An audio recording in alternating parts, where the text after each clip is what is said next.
दोस्तों, सावन मास चल रहा है जिसमें भगवान शिव की पूजा का विशेष विधान है।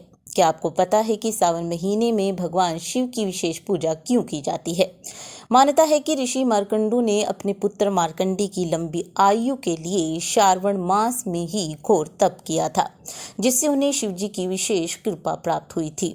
इसी कृपा का परिणाम था कि स्वयं यमराज भी मार्कंडे के प्राण नहीं ले सके और वह अमर हो गए।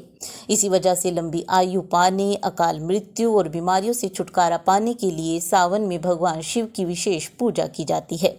आज हम इस सावन में किस विशेष वस्तु का प्रयोग किया जाता है पूजा अर्चना के लिए, उसके बारे में आपको बताएंगे।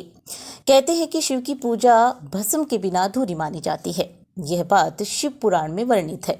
शिव को भस्म क्यों लगाई जाती है, इस बारे में कहा जाता है कि जब दक्ष प्रजापति ने शिव जी का अपमान किया तो माता सती ने हवन कुंड में जलकर अपने प्राण त्याग दिए थे।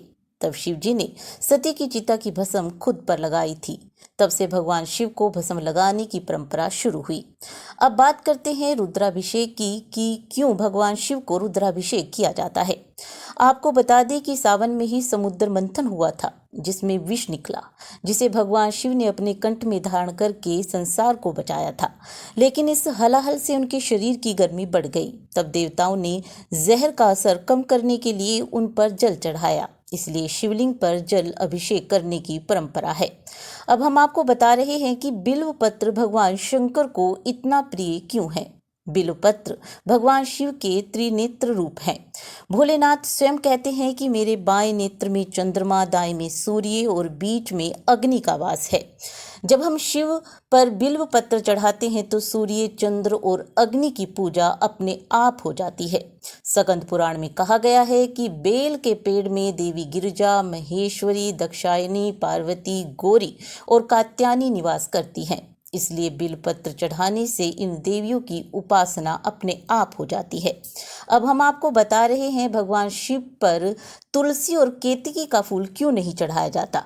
मान्यता है कि पुराने समय में तुलसी का नाम वृंदा था। वृंदा का विवाह एक दैत्य जिसका नाम जालंधर था, जिसे शंखचूड़ भी कहा जाता है, उससे हुआ था, जिससे सभी देवताओं को पराजित कर दिया था।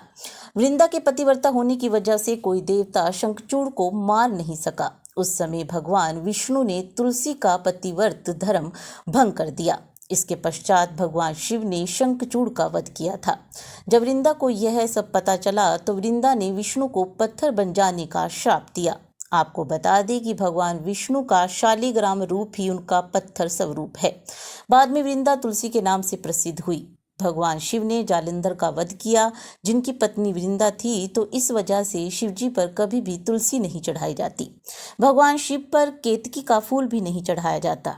इसके साथ भी एक कथा जुड़ी हुई है। एक दिन ब्रह्मा और विष्णु में इस बात को लेकर विवाद हो रहा था कि उन दोनों में से श्रेष्ठ कौन है। दोनों में विवाद बढ़ने की वजह से युद्ध हो गया। तभी भगवान शिव लिंग रूप में प्रकट हुए और दोनों को शांत किया। तब भगवान शिव ने कहा कि जो मेरे इस लिंग का छोर ढूंढ लेगा वही श्रेष्ठ होगा। बहुत खोजने पर भी शिवलिंग का छोर नहीं मिला। भगवान विष्णु बिना छोर खोजे ही लौट आए। लेकिन ब्रह्मा जी ने केतकी के पौधे को देखा और उन्होंने केतकी को झूठ बोलने के लिए कहा।